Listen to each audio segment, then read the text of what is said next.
Maka 1,5 kilometer itu jarak aman, lalu kemudian cukup dekat untuk bisa disaksikan seluruh orang-orang Konstantinopel. Maka mereka ngelihat orang-orang muslim sholat Jumat di situ. Sholat Jumat, setelah itu kemudian mereka bilang, ini kayaknya kami melihat salib terakhir kali di Hagia Sophia.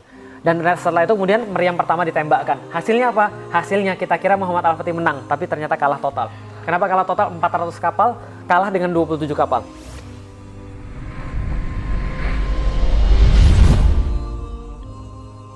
Nah kemudian 18 meter ini tidak hanya 18 meter tapi 3 lapis. Ini 3 lapis. Jadi struktur 3 lapis inilah yang merupakan struktur yang nggak pernah terjebol. Yang pertama parit, lebarnya 20 meter, dalamnya 10 meter. Yang kedua adalah setelah dia bisa lewat parit, taruhlah misalnya orang bawa kuda, kudanya berhenti di sini, dia harus kemudian berenang. Kalau berenang dipanah langsung dari sini. Taruhlah akiknya kuat, kebel. Dia bisa manjat. Di sini dia harus kemudian dilempar batu, lempar panah, lempar minyak dan segala macam. Lempar api bakar. Ini tingginya sekitar 8 meter. Tebelnya sekitar 3 meter. Kalau bisa lewat sini, harus lewat sini lagi. Dilempar, dibakar. Tebelnya sekitar 5 meter, tingginya sekitar 12 meter. Kalau misalnya antum yang jadi pasukannya Muhammad Al-Fatih, gimana cara masuk ke dalam? Ingat loh, ini sudah 1123 tahun belum pernah jebol. Gimana caranya kira-kira? Loh, kayak ini gaya Escobar, bro. Gimana? Buat tunnel dari bawah. Jenius. Escobar. Jenius. Tapi salah. Orang Serbia itu paling pinter gali perak. Mereka buat kemudian tunnel ke sini untuk ke sini, tapi ternyata orang-orang Konstantinopel lebih pinter.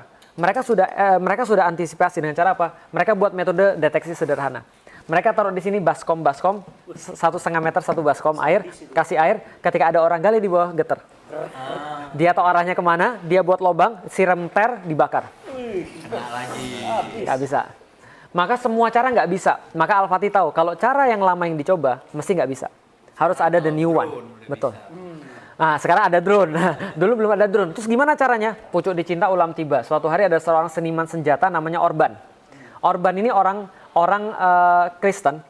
Orang Kristen dan dia dari Hungaria datang kepada Kaisar Konstantinopel. Lalu bilang begini, Kaisar saya punya senjata, mau bikin atau tidak? Lalu kemudian Kaisarnya bilang, saya mau bikin tapi kita nggak ada duit, nggak ada uang. Gini aja, kamu tinggal di sini, kamu nggak usah kemana-mana, nanti kalau kami punya uang, kami akan beli. Ternyata apa yang terjadi? Nggak terjadi-jadi, selama setahun akhirnya dia pergi ke tempat Muhammad Al-Fatih lalu bilang begini, gue punya senjata nih bos, mau bikin nggak? Penulisnya Muhammad Al-Fatih nulis kayak begini. Al-Fatih langsung berdiri terus bilang gini, kamu bisa nggak membuat sebuah senjata yang bisa melontarkan proyektil sebesar ini? Al-Fatih kan jago fisika. Maka dia sudah ngitung, I sama dengan M kali A, impact sama dengan massa kali akselerasi. Kalau ada massa sebesar itu yang bisa dilemparkan, itu tembok nggak akan tahan. Orban orang senjata, tahu. Lalu dia bilang begini dalam catatannya, Katapult. bukan katapult, lebih besar lagi. Lalu kemudian dia bilang gini, jangan-jangan kamu pengen menaklukkan tembok Konstantinopel. Al-Fatih bilang, kalau iya kenapa? Ini dicatat ini percakapan mereka. Orban bilang, kalau iya kebetulan. Gue sudah tinggal 1 tahun di sana. Dan gue nggak dibayar, dan gue nggak diapa-apain, senjata gue nggak dibeli. Al-Fatih bilang, berapa yang kamu perluin? Saya perlu segini. Saya bayar 4 kali lipat, buatkan bagi saya. Langsung dibuat oleh Orban, ini kemudian senjatanya. Namanya The Great Turkish Bombard. Yang main Age of Empire, tahu. Nah, Basilica Cannon kalau di Age of Empire. Tapi Age of Empire 2, bukan Age of Empire yang sekarang. Nah, ini The Basilica Cannon, kalibernya 0,7 meter, beratnya 18,2 ton, panjangnya 5,2 meter, tembaknya 1,6 km, jarak tembaknya, berat pelurunya 680 kg. Dan dibuat 2 bagian, supaya mudah untuk ditransport. Karena ini berat banget, semuanya besi dan tembaga di zaman itu. Nah, maka kemudian ini dibuat, ini tempat mesiunya, ini tempat selongsong batunya yang sebesar itu 680 kg. Ditembak, duar, nyungsep 2 meter di bawah tanah. Al-Fatih bilang, bagus, tapi kurang. Kurang apa? Buatin ukuran 2 kali lipat. Orban, gimana caranya? Terserah kamu. Pokoknya saya mau ukuran 2 kali lipat. Dan dulu kan nggak ada molding standar. Nggak ada molding standar kan? Molding kan pakai ini dong, pakai tanah dan segala macam. Maka dibuat itu prosesnya ngeri sekali. Saya digambarkan prosesnya, saya baca prosesnya, dan kemudian digambarkan sama orang, saya pikir agak nggak mungkin begitu, lalu kemudian saya coba untuk reka ulang, saya belajar tentang masalah molding, saya belajar tentang masalah orang bagaimana nge-cast iron dan segala macam. Ternyata mereka buat kayak gini, mereka buat terowongan di dalam tanah, bentuknya kayak meriam, dan meriam itu kemudian dicor dengan tembaga sama besi, dan setelah kemudian dingin, dilepas tuh mereka bilang kayak kupu-kupu keluar dari kepompongnya. Keren banget. Nah, yang paling besar, ini yang normal 5,2 meter. Dan Orban membuatkan akhirnya satu lagi yang lebih besar daripada ini, ukuran 8,4 meter. Total ada 69 meriam, satu 5,2 meter, satu lagi 8,4 meter, yang lain ukuran standar. Ukuran standar berapa? 3 sampai 4 meter. Yang ini masih ada. Di Inggris nih. Nah, ini adanya di Museum Fort Nelson, Portsmouth, Inggris. Kalau ada artis kira-kira kayak gini. Portsmouth, Inggris. Artisnya kira-kira kayak gini. Lah, kenapa ada di situ? Ratu Elizabeth minta.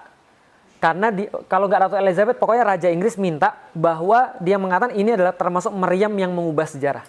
Karena 1453. Nah, maka kemudian ketika ini kemudian sudah dibuat, maka mereka menyiapkan pasukan. Setelah berdiskusi dengan ulama-ulama, mereka bagi 3 arah. Dari sebelah timur mereka berusaha masuk ke dalam Teluk Tandumas. Ini Teluk Tandumas, buntu di sini. Dari sebelah selatan mereka berusaha untuk masuk lewat Laut Marmara. Dan dari sebelah barat mereka mencoba masuk lewat tembok Konstantinopel.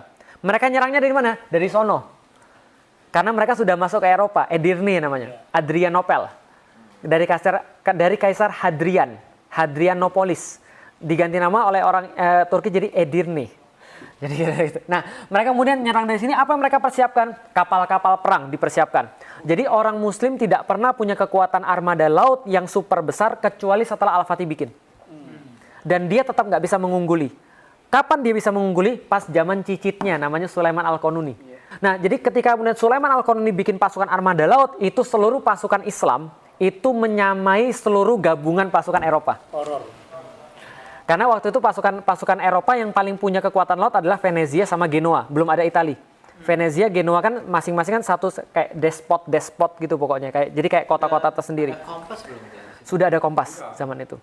Betul. Nah, jadi ketika kemudian 400 kapal ini dibuat oleh Muhammad Al-Fatih mengepung Konstantinopel dari Laut Marmara, ini kapalnya masih kecil-kecil, masih sekitar 30 sampai 38 row. Dayung. 2 lapis. Makanya namanya bireme. Bireme itu kan ada 2 row, semua gayung. Bisa masuk sungai. Karena dia sistemnya gayung. Tapi lalu kemudian dari sebelah utara beberapa kapal kecil kemudian dikerahkan. Dan total 250.000 pasukan ini menyerang jalan dari Edirne sampai dengan Konstantinopel 2 bulan. Dan semuanya ditentukan oleh Aksyamsuddin. Nyerangnya di bulan ini, perginya di bulan ini. Gurunya. Nanti kita tahu kenapa. Nanti kita akan tahu kenapa. Gurunya jenius sekali. Nah, jadi meriamnya ini ditarik oleh 40 kerbau dan 100 orang yang ngeratain jalan. Karena rodanya kan masih roda primitif, bukan roda kayak sekarang. Nah, maka semuanya ini berjalan, mereka bilang ketika siang hari matahari tidak akan sampai ke terompah kami karena terhalang oleh panji-panji kami. Dan pada malam hari Anda tidak akan dapat melihat bumi karena tertutup oleh kemah-kemah kami. Ketika orang-orang Konstantinopel giliran melihat barisan-barisan mereka bilang gini, like a river of steel.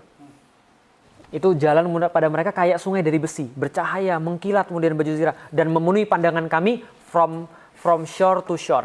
Memenuhi pandangan kami dari pantai sampai ke pantai. Maksudnya apa? Dari pantai sampai ke pantai, Muslim semua di situ. Sampailah mereka pada tanggal 4 April 1453. Istirahat pada tanggal 5 April 1453 dan pada tanggal 6 Aksyamsuddin bilang mulai penyerangan. Kenapa? Nah, kenapa tahu pada tanggal 6? Ada yang tahu? Karena itu hari Jumat. Dan kaum muslimin dari dulu selalu memulai hal-hal penting pada hari Jumat. Karena itu adalah awalnya hari. Jadi betul, kayak Seninnya kita. Ini Jumat. Sayyidul Ayyam. Penghulu daripada para hari itu hari Jumat. Paling bagus itu hari Jumat. Dan kenapa hari Jumat? Dan dimulai setelah matahari tergelincir. Kenapa? Karena pada saat sholat Jumat semua muslim mendoakan pasukan di garis depan. Maka dulu ketika sholat Jumat pasti mendoakan pasukan di garis depan. Ya Allah permudahlah, ya Allah mudahkanlah Islam untuk tersebar dan segala macamnya. Karena berdoanya di hari Jumat.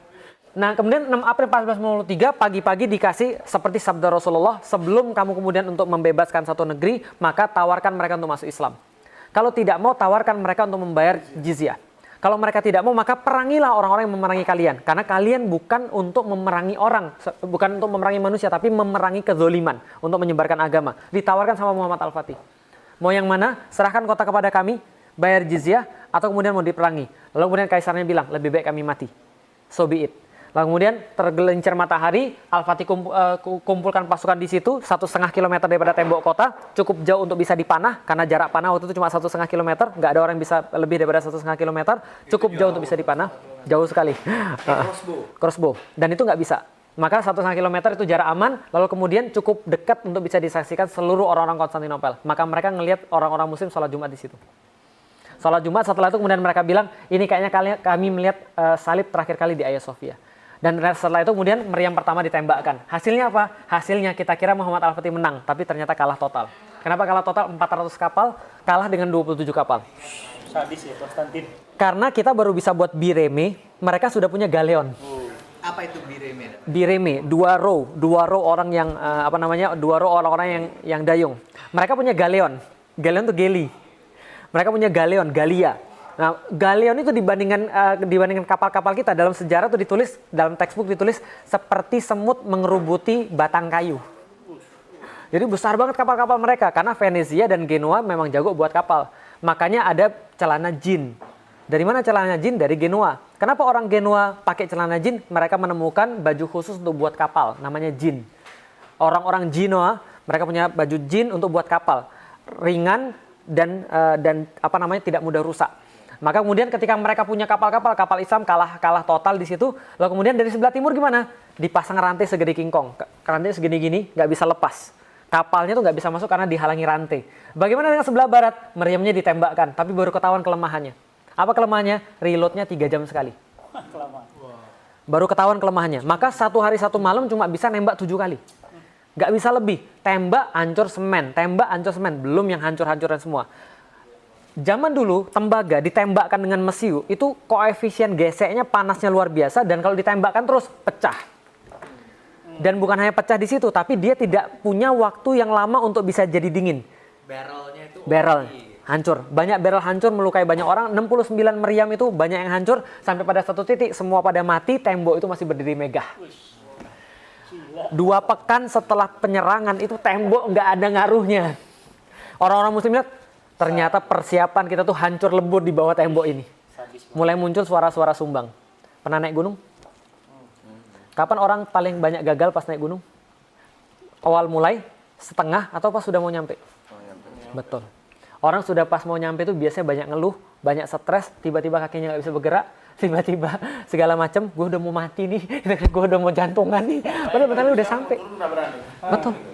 Itu orang banyak nyerah ketika udah mau sampai. Ketika dalam kondisi begitu, banyak suara-suara sumbang. Muhammad Al-Fatih orang gila. Pulang aja lah. Ngapain sini? Ini gara-gara anak kecil. 21 tahun. Nyuruh-nyuruh kita. Banyak yang mati. Al-Fatih tahu nggak beres semua. Ternyata memang betul. Dalam setiap perjuangan tuh pasti ada sampah. Yang suka nyebarin hal-hal yang nggak benar. Dan ternyata sampahnya datang dari higher rank. hoaxer. Betul.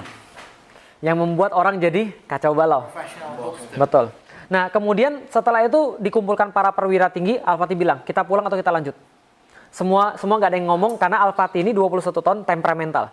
Dan ini menyebabkan kenapa sejarah itu lebih senang dengan Salahuddin dan lebih kejam pada Muhammad Al-Fatih. Karena Al-Fatih memang temperamental, Salahuddin enggak. Salahuddin sangat baik sekali. Muhammad Al-Fatih temperamental. 21 tahun, tapi kalau ada yang salah, itu bisa bahaya. Nggak ada yang ngomong kecuali satu orang yang tua, yaitu adalah penasihat dari zaman bapaknya namanya Halil Pasha. Halil Pasha bilang, Muhammad, kamu tahu saya? Iya, kamu adalah penasihat dari zaman bapak saya. Silakan lala, silakan kakek, silakan ngomong. Saya tuh melihat kamu tumbuh dari anak kecil banget menjadi orang yang dewasa. Dan menjadi panglima yang sangat hebat dan keren banget. Dan gak ada yang bisa mimpin kecuali engkau.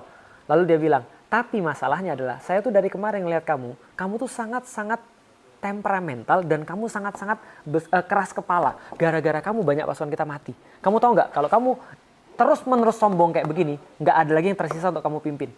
Kita pulang aja. Kita terima aja uang dari Yunani untuk kita pulang. Ternyata dia sudah disogok. Al-Fatih kemudian nggak senang, tapi sebelum dia selesai ngomong, meja dibanting sama Zaganos Pasha, seorang mu'alaf, namanya Zaganos Pasha, orang Yunani. Dia bilang gini, jangan dengarkan kata-kata dia. Saya nggak mau kita kalah di sini, kita berhadapan dengan batu-batu tersusun akan ngalahin kita. Saya nggak mau. Kalau kita punya Allah, kita akan bisa melawan semuanya. Mereka nggak punya siapa-siapa. Dan kita nggak mau kalah di depan batu-batu ini. Dan saya ingatkan pada setiap kalian, kita pas pergi bukan mau kembali. Tapi kita harus mencapai 2 hal. 1, mati syahid, atau kita kemudian dapat kota ini. Al-Fatih kemudian bilang, oke kalau gitu lanjut atau tidak? Lanjut. Nah setelah lanjut, mereka bahas. Apa masalahnya? Masalahnya di sini ada rantai. Di sini nggak bisa pakai kapal. Di sini nggak bisa pakai meriam. Advisernya bilang, penasihatnya bilang, gini caranya. Kalau kapal kita bisa masuk ke sini, kita nyerang dari utara, maka pasukan bertahan di sebelah barat yang perbaiki tembok terus-menerus sehingga perfect terus, ini terpaksa akan menyebar ke sebelah utara. Maka tembok tidak akan bisa diperbaiki seperti semula. Tapi gimana caranya? Memecah perhatian. Diversion. Tapi gimana caranya? Ini ada kemudian ini. Ada rantai. Ternyata Al-Fatih bilang, setelah semuanya stalemate, nggak tahu gimana caranya, stres, Al-Fatih bilang, gampang, setiap masalah pasti ada solusinya. Kan dia kan baca sejarah banyak. Dia tahu kan, gimana solusinya? Dia bilang gini, gampang. Kita kan punya kapal. Sorry. Kapalnya ini Naik gunung. kita coba kemudian untuk daratkan dulu di Galata. Horor ya sekali. Setelah kapalnya kita daratkan di Galata, Naikin aja. kemudian kita angkat. Setelah kita angkat, kita balikin lagi. Nah, kita sekarang ada di perairan mereka. Agar. Orangnya bilang kemudian, betul juga ya. Kenapa kita nggak kepikir ya? Tapi mohon maaf Sultan, apakah Sultan lupa kalau Galata ini adalah sebuah bukit? 60-an meter Pak, 1,5 kilometer bawa kapal, serius nih. Lalu kemudian mereka bilang, ini nggak mungkin. Keluar quotes-nya Al-Fatih yang sangat keren banget, yang sampai sekarang masih dipajang di mana-mana. Jangan bilang pada saya nggak mungkin sebelum kamu mati dalam mencobanya. Jadi kalau kamu masih hidup, mungkin. Betul. Jadi kalau kamu masih hidup, jangan ngomong mustahil. Sudah keputusan Sultan, semua oke. Lantas kemudian diputuskan pada 21 April, kapal-kapal akan diangkat. Yang terjadi kemudian, pada esok harinya 22 April 1453, 72 kapal pindah dari Selat Bosforus kepada Selat Tanduk dalam waktu 1 malam. Luar biasa. 1 malam pindah 72 kapal perang. 1 malam. Dalam waktu 1 malam. Dan punya Pirates of the Caribbean. betul. Betul. Hans Zimmer gitu kan ya. Nah, ketika kemudian pada esok harinya 22 April 1453 itu mereka tuh kaget. Kenapa? Konstantinopel tuh kemudian tiba-tiba takbir dari atas Bukit Galata. Mereka lari tunggang langgang naik ke atas menara yang paling tinggi, mereka lihat horor. Bendera la ilaha illallah Muhammad Rasulullah itu berkibar di atas, benderanya Turki warna merah dan warna-warna yang lain. Yang pas mereka lihat ke bawah lebih stres lagi. Kapal-kapal perang masuk ke dalam wilayah mereka yang mereka rasa paling aman berubah jadi wilayah yang paling berbahaya bagi mereka.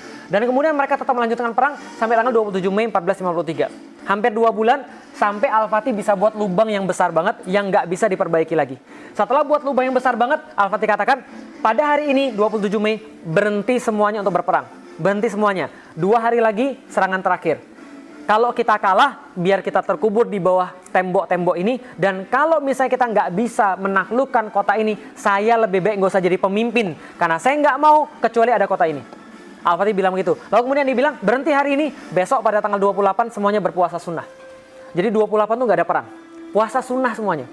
Karena Al-Fatih tahu bahwa mereka harus mendekat pada Allah. 28, ulama-ulama turun, bicara pada setiap pasukan, bertakwa pada Allah, ingatlah kemuliaan Allah, bersihkan diri Anda, coba luruskan niat Anda, segala macam. Sampai pada tanggal 29, jam 1 dini hari, mereka bertahajud bareng-bareng. Setelah bertahajud, Al-Fatih khotbah kepada mereka dengan khotbah yang tercatat sampai dengan sekarang. Ini khotbahnya.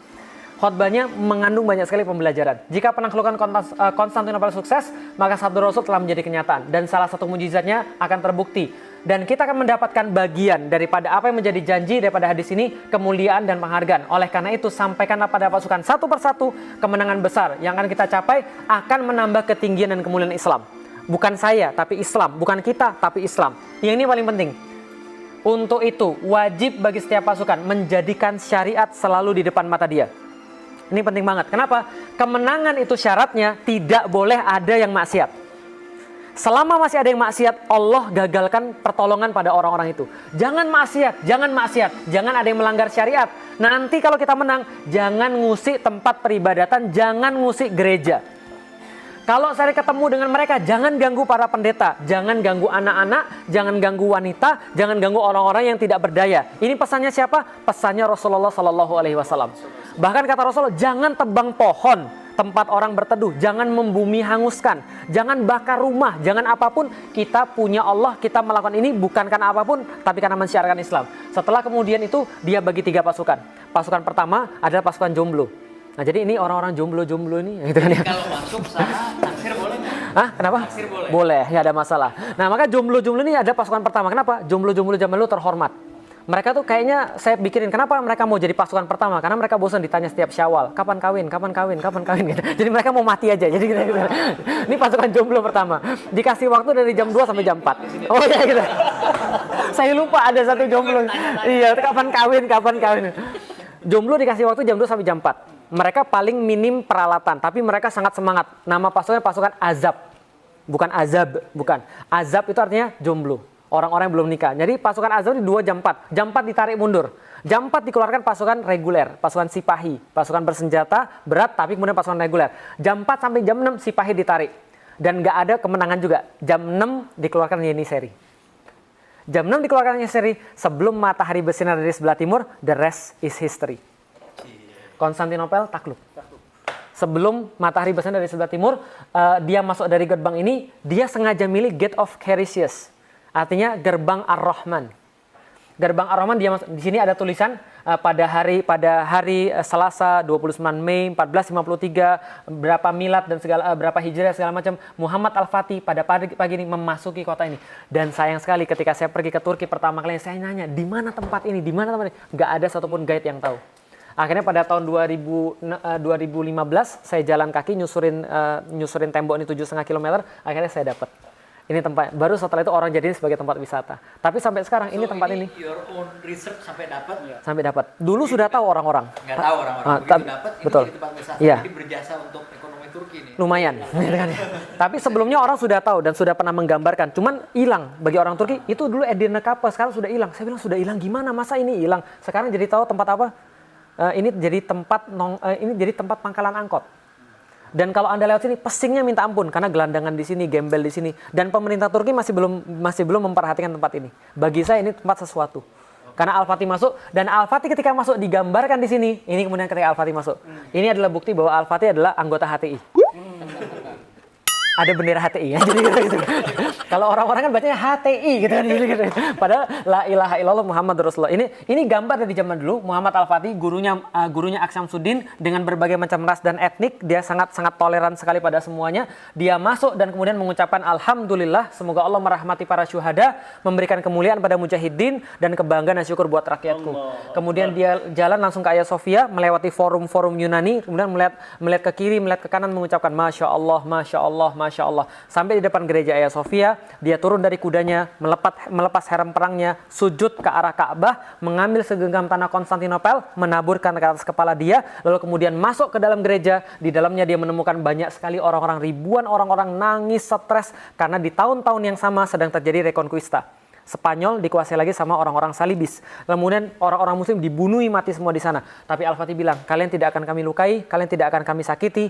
Yang tetap ingin tinggal di kota ini, propertinya masih tetap milik mereka dan masih sampai sekarang terbukti. Dan siapapun yang pengen keluar dari tempat ini, kami jamin mereka sampai ke depan pintu gerbang kota. Tapi kami minta tempat ini kami jadikan sebagai masjid. Maka kemudian Hagia Sophia dijadikan sebagai masjid. Hari itu juga, di waktu itu juga diperintahkan Hagia Sophia menjadi properti pribadinya Muhammad Al-Fatih, dibersihkan semuanya, lalu kemudian ditutupi gambar-gambar. Jadi gambar Yesus itu ada, itu bukan gambarnya dari awal ada. Kalau misalnya Mas Dani ke sana terus dijelasin sama orang-orang yang guide, mereka kan bilang, ini simbol toleransi bahwa masjid ada gambar Yesus. Enggak. Itu ditutup sama Muhammad Al-Fatih. Lalu baru kebuka sekitar tahun 1900-an. Ketika gempa, kebuka lapisannya. Nah, jadi itu ditutup. Al-Fatih itu puitis, dia sastra. Ketika masuk pertama kali Hagia Sophia, dia langsung bikin puisi. Puisinya sampai sekarang masih ada. Cuman saya nggak paham. Jadi dia bilang, indahnya tempat ini seperti Kisra ketika kemudian menemukan jaring-jaring laba-laba Afrasiab. Tentaranya tadi yang ada profesional tentara. Kan? Betul. Tentara yang non-bahlul, tidak boleh. Betul, yang pinter. Ya, bodoh lah. Kalau bodoh bahaya. Nah, gitu kan ya. Karena kejadian. Ada tentara yang lagi nyungkilin marmernya Hagia Sophia, langsung dihukum. Anyway, dia udah masuk situ dengan tentara itu high pay price, kan? Betul. Dibayar dan segala macam. Tapi kan propertinya tidak diambil. Tidak diambil. So, ekonomi untuk recoup the cost of war-nya dari mana? Nah, menariknya adalah Al-Fatih ini jago ekonomi. Setelah dia selesai perang, populasi Hagia Sophia turun di bawah 50.000. Maka dia bangun mall pertama di dunia, The Covered Bazaar. Atau Kapalı Çarşı. Kapalı artinya dalam bahasa Turki tertutup. Çarşı artinya bazar. Bazar pertama yang untuk nge-mallnya di Yeah. situ. More than 3,000 ini penjual. Jadi lebih daripada 3.000 peserta store yang ada di Kapalı Çarşı, Grand Bazaar, yang ada di 007 Skyfall. Jadi kalau nggak salah Skyfall ya, coba nonton aja, itu ada Covered Bazaar. Iya, jadi pas kejar-kejaran naik motor di atas. Nah, jadi Skyfall, James Bond, 007 itu settingnya di sana. Atau ini apa namanya? 700 tahun ya. 700 tahun. Penantiannya. Betul, 825 tahun. Betul. Nah, jadi ketika ini semua disampai, nah ini karena dan banyak yang nggak tahu. Orang-orang yang ya ignorance terhadap sejarah, mereka bilang gereja itu dibuatnya ke arah timur, gimana bisa dijadiin masjid? mereka nggak ngerti sejarah. Ini gereja ortodoks, bukan gereja-gereja yang ada di Roma. Gereja yang ada di Roma, kenapa ngadepnya ke timur? Karena itu dulu kuil. Kuil itu selalu menghadap kepada matahari terbit, Apollo. Maka kemudian ngadepnya ke sebelah timur.